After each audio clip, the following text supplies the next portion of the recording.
땅에 지친 모든 영혼 주 예수 사랑 알게 하소서. 저들의 아픔과 눈물 씻는 주님의 보혈 이 땅 치유하소서. 사람은 누구나 살면서 여러 번의 그런 시험을 겪게 되어 있습니다. 그런데 시험과 환난과 고난이 다가오게 될 때 흔히 사람들이 느끼는 감정은 좌절입니다. 절망하게 되고 힘들어하게 되고 그래서 스트레스가 쌓이게 되고 그렇지요.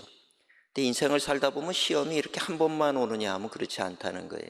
시험은 계속해서 파도가 밀려오듯이 계속해서 밀려옵니다. 이럴 때마다 우리의 질문은 도대체 언제까지 우리가 이런 고난 속에 있어야 됩니까? 이런 질문을 우리는 하게 된다라고 하는 거죠. 그러나 안타깝게도 이런 고난과 이런 시험이 언제 끝날는지에 대해서는 아무도 이렇게 알 수가 없다라고 하는 것입니다. 딱 요때까지입니다. 요번만 이기면 됩니다. 누군가 그렇게 얘기해 주면 좋겠지만 그렇게 얘기할 수 없다는 거예요. 미래는 아무도 예측할 수 없는 것이 우리의 미래라고 하는 것입니다. 그래서 지혜롭게 이런 시험을 만났을 때 중요한 것은 지혜롭게 대처해 나가는 것이 중요하다, 이렇게 얘기할 수가 있는 것이죠. 막연히 빨리 끝났으면 좋겠다 이렇게 기대감을 갖는 것도 좋겠지만 그런 우리의 기대감과는 상관없이 올 고난은 다 오게 되어 있고 닥쳐야 될 시험은 닥쳐오게 되어 있다는 것입니다. 그래서 막연히 이제 내일은 끝나겠지, 내일이면 끝나겠지 이렇게 소망을 하다가 시간이 길어지게 되면 오히려 더 낙심하고 절망하게 될 수밖에 없다라고 하는 것입니다. 시험이 다가올 때 우리 한국 속담에도 호랑이에게 물려가도 정신을 차리면 된다, 그런 속담이 있듯이 이런 위기가 닥쳤을 때 우리가 정신을 차리고 어떻게 대처해 나가는 것이 중요하겠는가. 이 시험의 때를 오히려 나의 성장과 발전을 위한 기회로 선용할 수 있는 그런 생각을 가지고 대처해 나가는 사람은 그야말로 지혜로운 사람이다, 이렇게 얘기할 수 있다는 것입니다. 저는 이번 이 코로나 시대를 보내는 우리 성도님들이 이런 위기의 시대를 맞이하여서 나 자신의 성장과 발전의 기회로 선용할 수 있게 되시기를 주님의 이름으로 축원을 드립니다. 그러기 위해서는 오늘 야고보서 읽은 본문의 말씀이 주는 교훈이 있습니다. 세 가지 교훈의 말씀을 잠시 함께 생각해보고 함께 은혜 나누는 그런 시간이 되기를 바랍니다. 첫째는 시험이 닥쳐올 때 자기 자신을 돌아보라 라고 하는 것입니다. 오늘 12절 말씀에 보면 시험을 참는 자는 복이 있나니 이는 시련을 견디어낸 자가 주께서 자기를 사랑하는 자들에게 약속하신 생명의 면류관을 얻을 것이기 때문이다. 사람이 시험을 받을 때 내가 하나님께 시험을 받는다 하지 말지니 이렇게 되어 있습니다. 자기 자신을 가만히 돌아보면서 이 시험의 때를 이겨나가는 것이 중요합니다. 세상을 사는 사람들을 보면 70억 인구가 된다 이렇게 얘기를 하고 있습니다. 그런데 그 많은 사람들이 대부분 살아가는 모습을 보면 자기의 꿈과 소망과 목표를 이루기 위해서 그렇게 달려가는 사람들이 많이 있다는 거예요. 근데 우리가 잘 알다시피 이 세상에 태어난 모든 사람은 우연히 태어난 사람은 없습니다. 이 세상에 우연이라는 건 없어요. 하나님께서 다 창조하시고 하나님께서 우리에게 생명을 주셨기 때문에 우리가 살아가는 것이죠. 오늘 우리가 이 세상을 살아가도록 하나님께서 우리에게 생명을 주셨는데 그냥 어떻게 한번 살아봐라, 그것이 아니라는 거예요. 우리 한 사람 한 사람을 향한 하나님의 뜻이 있고 계획하심이 있다라고 하는 이야기입니다. 근데 그 하나님의 뜻을 따라서 그러니 우리는 살아야 되는 것인데 우리는 그만 내가 그렇게 하나님의 창조의 목적, 그런 어떤 하나님의 계획하심 속에 만들어진 존재, 태어난 존재라고 하는 사실을 잊어버리는 거예요. 하나님께서 우리에게 부여해 주신 사명, 이 땅에 살게 하신 생명을 주신 이유가 무엇이냐? 그것은 이 세상을 살면서 가치 있는 삶을 살아야 된다는 거예요. 하나님께서 우리에게 계획하신 바, 그것이 무엇입니까? 하나님이 창조하신 이 자연을 보존을 하고 서로 사랑하고 아름다운 공동체를 만들어가는 것이고 하나님의 은혜에 감사하며 예배하며 어려운 이웃이 있으면 그들을 도우며 그렇게 아름다운 세상을 만들어가면서 살도록 우리에게 생명을 주셨다라고 하는 것입니다. 그러나 대부분의 사람들은 그런 하나님의 뜻이나 하나님의 바람과는 다르게 자신들이 원하는 삶을 살아가려고 애쓰는 것을 보게 된다는 거예요. 근데 문제는 무엇입니까? 내가 그렇게 내가 원하는 삶, 내가 목표하는 삶을 이루려고 노력하고 달려간다 할지라도 그런 삶을 살 수 있는 사람은 그렇게 많지 않다는 거예요. 내 뜻대로 되지 않는다는 것입니다. 중요한 것은 내가 그렇게 노력했는데 내 뜻대로 안 되면 그때 느껴지는 우리의 마음은 뭐냐 하면 바로 절망이라고 하는 거죠. 고난입니다. 고통입니다. 고통스러운 거죠. 왜 내가 노력하는데 그대로 안 되는 것인가?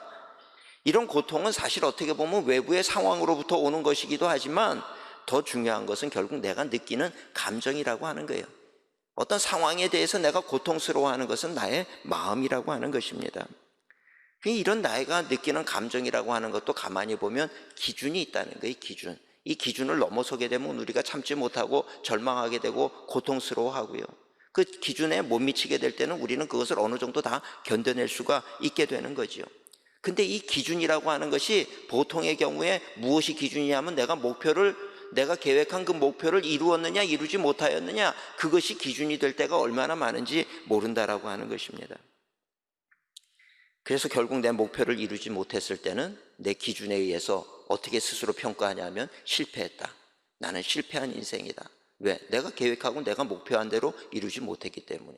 실패했다라는 그런 좌절감이 오기 때문에 우리는 절망하게 되는 것이고 아파하는 것이고 고통스러워할 수밖에 없다라고 하는 것이죠.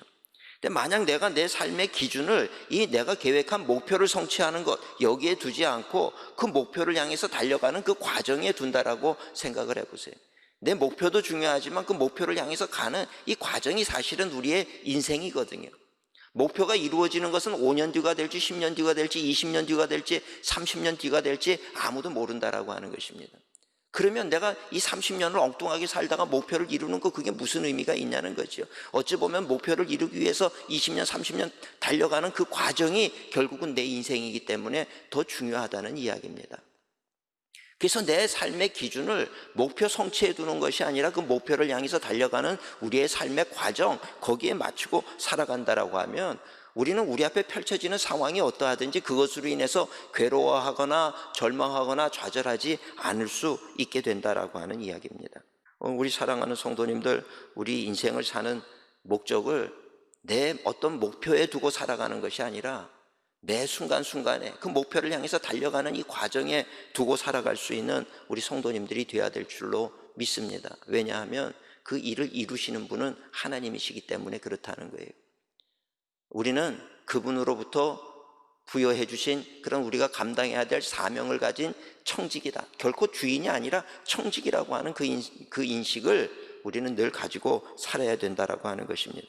근데 그럼에도 불구하고 우리는 내 인생을 사는 데 있어서 내가 주인이라고 하는 그런 생각을 가지고 달려가는 거예요.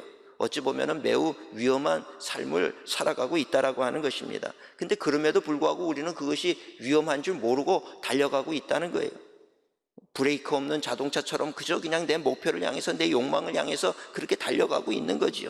이럴 때 하나님이 뭔가 우리에게 제동을 걸어 주셔야 되는 거예요. 뭔가 막아줘야 되는 거죠. 그렇게 계속 달려가다가는 안 된다. 멈춰서라. 너 자신을 돌아봐야 된다. 우리를 멈춰서게 하는 방법이 무엇이냐? 그것이 바로 시험이라는 것입니다. 시험. 때로는 이 코로나와 같은 이런 위기 상황, 이런 상황이 닥쳐오게 될 때 우리는 마음껏 내 계획을 향해서 내 목표를 향해서 내 욕망을 향해서 달려가다가 멈춰서게 된다는 거예요. 그 길에서 멈춰서는 거죠. 그리고 이것이 도대체 무엇인가? 내가 여태까지 살아온 방법은 무엇인가? 나는 지금 어디로 가고 있는 것인가? 내 자신을 스스로 돌아보게 된다라고 하는 것입니다. 이런 질문할 수 있을 거예요. 목사님, 오늘 13절에 보니까 하나님은 아무도 시험하지 않으신다고 했는데 우리를 시험하신다는 그 이야기는 무엇입니까? 우리가 잘 아는 대로 시험에는 두 가지 종류의 시험이 있습니다. 하나는 템테이션이라고 하는 시험이 있고 유혹이죠. 또 하나는 테스트, 시험입니다. 이런 두 가지 시험의 종류, 템테이션과 테스트, 이 두 가지의 시험이 있는데 그 차이는 무엇이냐? 사탄이 우리를 유혹하는 것, 넘어뜨리려고 하는 것, 죽이려고 하는 것, 멸망시키려고 하는 것, 그것은 템테이션입니다. 그러나 이 우리가 시험을 보고 학교에서도 시험을 보는 이유는 우리를 발전시키기 위함이죠. 하나님이 우리에게 시험을 주시는 것은 템테이션이 아니라 테스트라고 하는 거예요. 이 테스트를 통해서 우리는 더 내가 발전해 갈 수가 있게 되는 거지요. 오늘 그래서 본문에 하나님은 아무도 시험하지 않으신다, 이 얘기는 영어 성경에를 보면 템테이션이라고 되어 있다는 거예요. 하나님은 우리를 죽이려고 시험하거나 멸망시키기 위해서 유혹하시는 그런 하나님이 아니라 때로는 하나님께서 우리를 테스트하신단 말이죠. 테스트하시는 이유가 있어요. 왜냐하면 좋은 상황 속에서는 우리를 돌이키려고 하지 않아요. 그래서 어려운 상황을 통해서 우리를 테스트하는 걸 통해서 오히려 이 상황을 바라보거나 내 욕망을 따라서 살아가는 것이 아니라 하나님을 바라보면서 살게 만드는 것, 하나님으로 방향 전환시키기 위해서 하나님은 우리를 테스트하실 때가 있다라고 하는 것입니다. 아니 그냥 하나님 그냥 우리 사는 대로 그냥 내버려 두시지 꼭 그렇게 시험을 통해서 우리의 방향을 전환시키려고 하실 필요가 있습니까? 그렇게 안 하시면 어떻게 되는데요? 그렇게 안 하면 어떻게 될 것 같습니까? 결국 우리는 망하는 인생이 되는 거예요. 나는 잘 살고 있다고 생각하고 열심히 살고 있다고 생각하고 달려가다가 하나님께서 제동을 걸어주시지 아니하시면 그렇게 살다가 내 인생의 마지막을 맞이하는 순간에 내 인생을 돌아볼 때 실패한 인생이로구나, 내가 지금 허상을 추구하며 그렇게 살았구나, 이렇게 생각을 하고 무너질 수밖에 없다라고 하는 것입니다. 그래서 하나님은 우리의 방향을 전환하기 위해서 우리를 시험하실 때가 있는 거예요. 멈춰 서라는 거죠. 방향이 잘못됐다는 거죠. 다시 돌이키라는 이야기입니다. 그래서 우리를 시험해요. 또 하나 우리가 하나님께서 우리를 시험하시는 이유는 우리의 믿음을 확인하기 위해서도 우리를 시험하실 때가 있다는 거예요. 내 믿음이 진짜인지 가짜인지. 하나님 아브라함을 시험하셨어요. 이삭을 바쳐라. 네가 정말 아들보다 나를 더 사랑하느냐. 우리는 늘 그러지요. 하나님, 이 세상의 어떤 보아보다도 나는 하나님을 더 사랑합니다. 하나님, 나는 이 세상 그 무엇보다도 하나님을 더 사랑합니다. 하나님은 그게 진짜인지를 테스트해 보시는 거예요.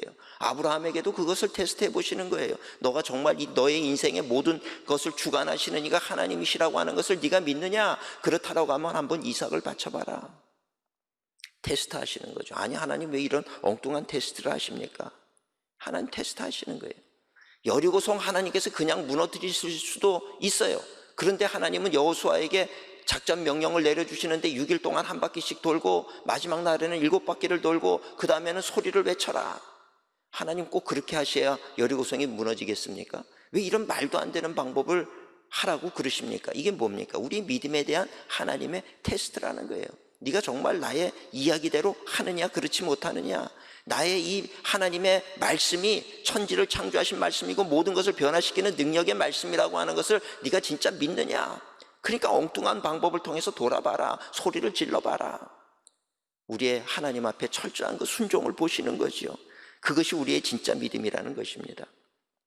그래서 이 결국 하나님의 시험이라고 하는 것은 그 순간에는 당혹스럽고 그 순간에는 그렇게 감당하는 것이 힘들고 어려울 수 있다라고 하는 이야기입니다. 그런데 지나고 보면 그것이 우리에게 큰 유익이 된다라고 하는 것을 우리는 알게 되더라는 이야기입니다. 하나님은 이번 시험을 통해서 지금 현재는 우리를 어렵게 하시고 힘들게 하는 것 같지만 우리가 이것을 참고 인내하고 견디고 우리의 삶의 방향이 달라지고 하나님의 뜻을 추구하는 삶을 살아가는 그런 일들이 일어나게 하심을 통해서 오늘 우리에게 하나님은 약속하신 생명의 면류관을 허락해 주실 줄로 믿습니다. 우리가 생명의 면류관이 아니라 멸망의 길로 가고 있었기 때문에, 잘못된 길로 가면서도 우리는 그 길이 잘 됐다라고 생각하고 가고 있었기 때문에 하나님께서는 이제 돌이키라는 거죠. 돌이켜라. 생명의 면류관을 얻는 길은 그 길이 아니다. 반대 길이다. 그래서 오늘 우리는 이 시험의 때를 맞아서 우리 자신을 돌아보는 지혜가 있어야 되는 거예요. 내가 바른 길을 가고 있는가? 하나님이 기뻐하시는 그 길을 가고 있는가?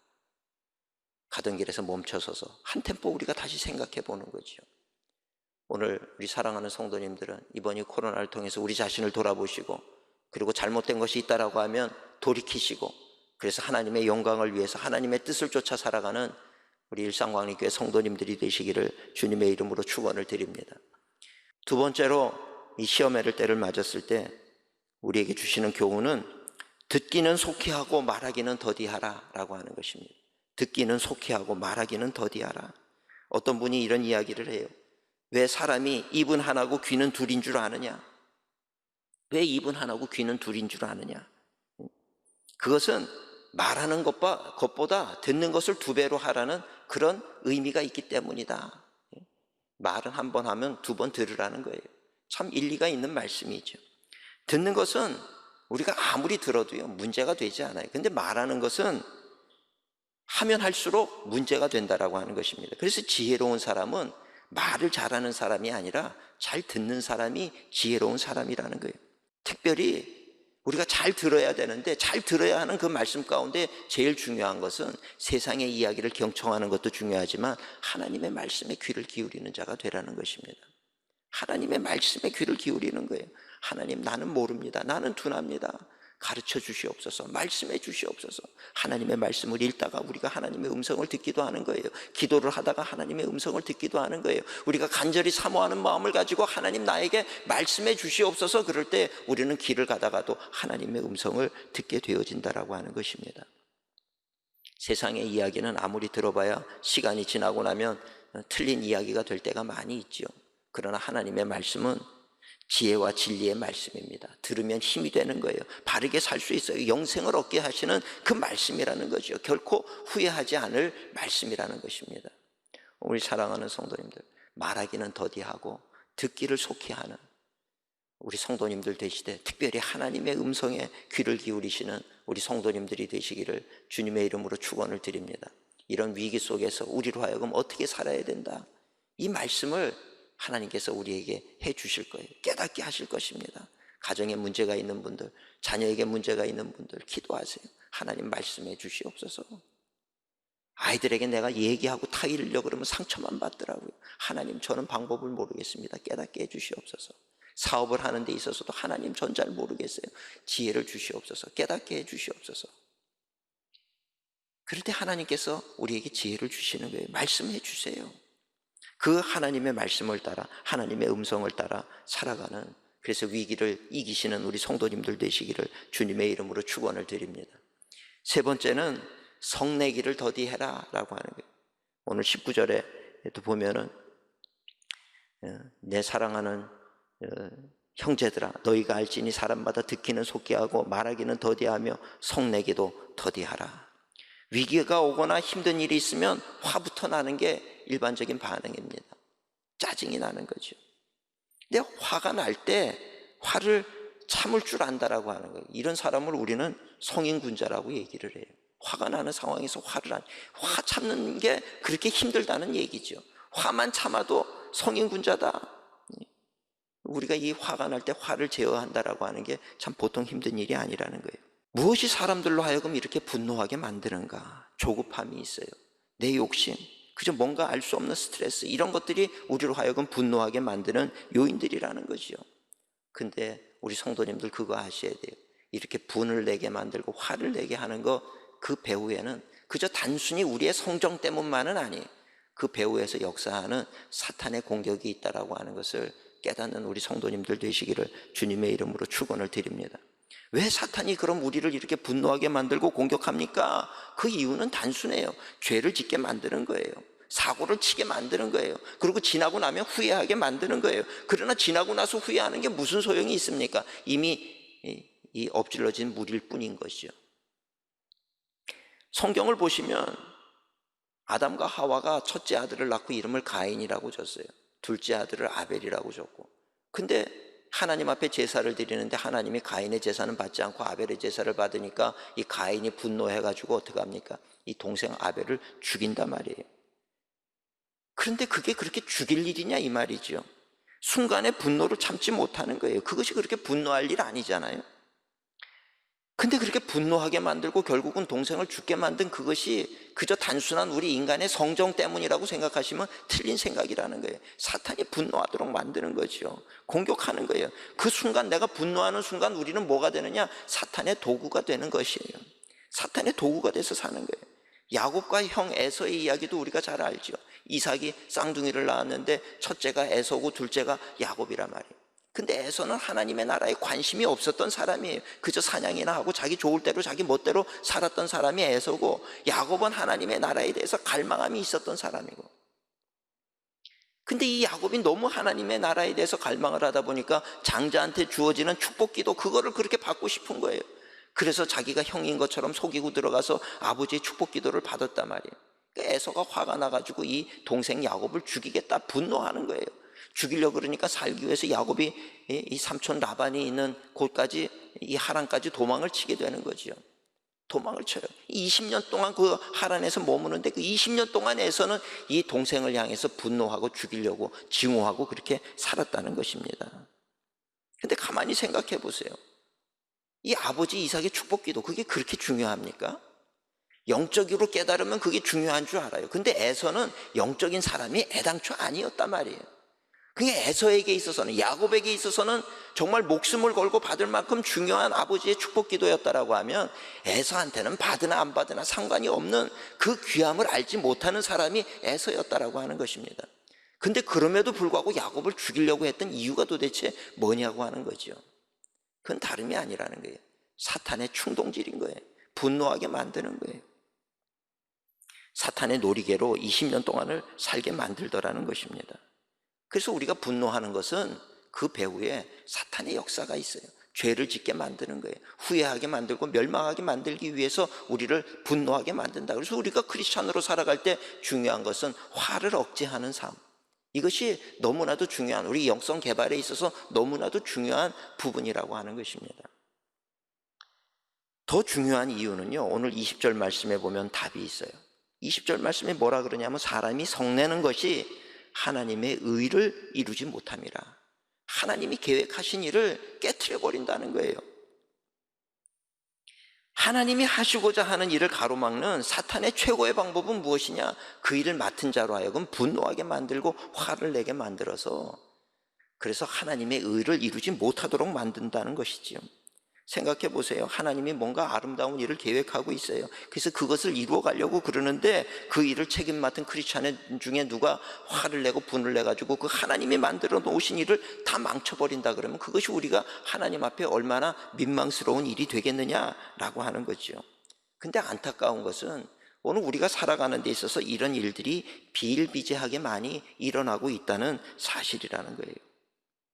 내가 뭔가 그냥 비싼 재료를 구입을 해가지고 아주 맛있고 아름다운 요리를 실컷 해가지고 정말 이것을 내 사랑하는 사람에게 갖다 주려고 이렇게 준비를 했는데 갑자기 저쪽에서 누군가가 달려와가지고 나를 밀쳐가지고 그 내가 준비한 그 정말 열과 성의를 다해서 준비한 그 음식을 다 쏟아버리게 됐다.